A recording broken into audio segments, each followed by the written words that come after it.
सभी दोस्तों से नमस्ते। हमारे कुसुम लोक गीत चैनल पे आप लोगों का स्वागत है। एक छोटा सा प्यारा सा देखिए, हम दोनों सहेली नाच पर के गीत सुनाने चल रही हूँ। गीत अच्छी लगे लाइक सब्सक्राइब करी, कमेंट में बताइए। गीत बहुत अच्छी है, बहुत मस्त है, बहुत मसालेदार है। अब मन लगाए कि सुनी, फुल आवाज़ में सुनी तब आनंद आए। और शुरू कम सुनी, अंतिम ढेर सुनी, अंतिम में ढेर मजा आए। आइए गीत का सुनाती हूँ। बहुत प्यारा गीत बा। इनका हमेशा मजे वाला गीत अच्छा लगता है। तेल मसालादार। आइए गीत के सुनाती हूँ। बहुत प्यारा गीत बा। चलो।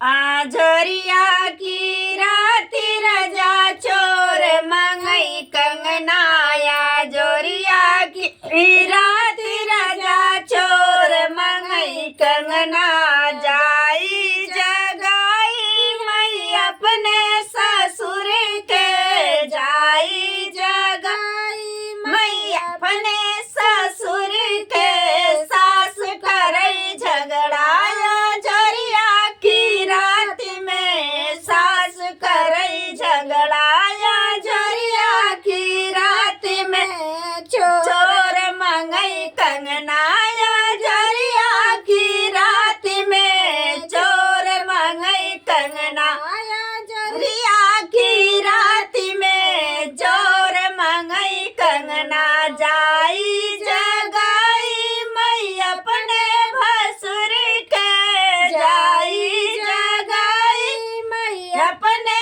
भसुर के, जेठान करई झगड़ाया जोरिया की रात में, जेठान करई झगड़ाया जोरिया की रात में, चोर मंगई कंगनाया जोरिया की रात में, चोर मंगई कंगनाया जोरिया, जाई जगाई मई अपने देवर के, जाई जगाई मई अपने देवर के, देवरान करई झगड़ाया जोरिया की रात में, देवरान करई झगड़ाया जोरिया की रात में, चोर मंगई कंगनाया जोरिया की रात में, चोर मंगई कंगना, जाई जगाई मई अपने बालम